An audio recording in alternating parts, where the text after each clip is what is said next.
सोमवार शाम ये वारदात पिपरी चिंचवाड़ा के थेर गांव इलाके में हुई। 8 साल का सूरज माता पिता और भाई बहन के साथ रहता था। वारदात के वक्त मां किचन में थी। भाई और बहन बाहर बैठकर पढ़ाई कर रहे थे। बच्चा कमरे में अकेला था और मोबाइल पर फोन में हॉरर फिल्म देख रहा था। ये बच्चा बहन के कमरे से पहले एक गुड़िया लेकर आया। उसके चेहरे पर काला कपड़ा डाल उसे लटकाया। इसके बाद उसने खिड़की से बंधी रस्सी अपने गले में बांधी और बेड से कूद गया।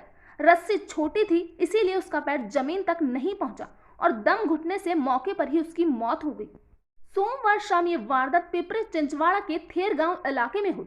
8 साल का सूरज माता पिता और भाई बहन के साथ रहता था। वारदात के वक्त मां किचन में थी।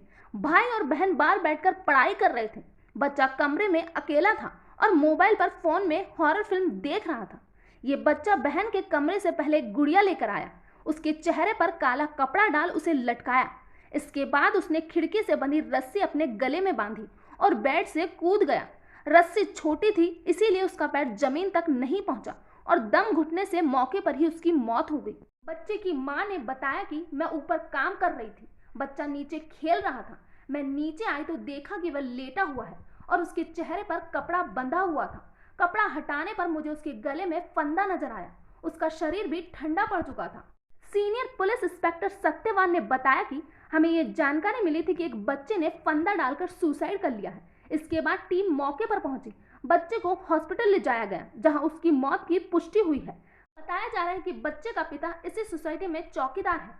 मां घरों में खाना बनाने और साफ सफाई का काम करती है। पोस्टमार्टम रिपोर्ट आने का इंतजार है।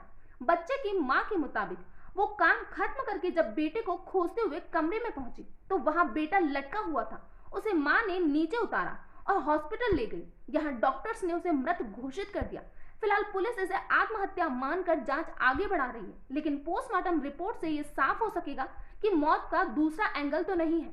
तो ये था पूरा मामला। इस घटना के बारे में आपका क्या कहना है, प्लीज कमेंट बॉक्स में बताइए। तो आज के लिए इतना ही। Thank you.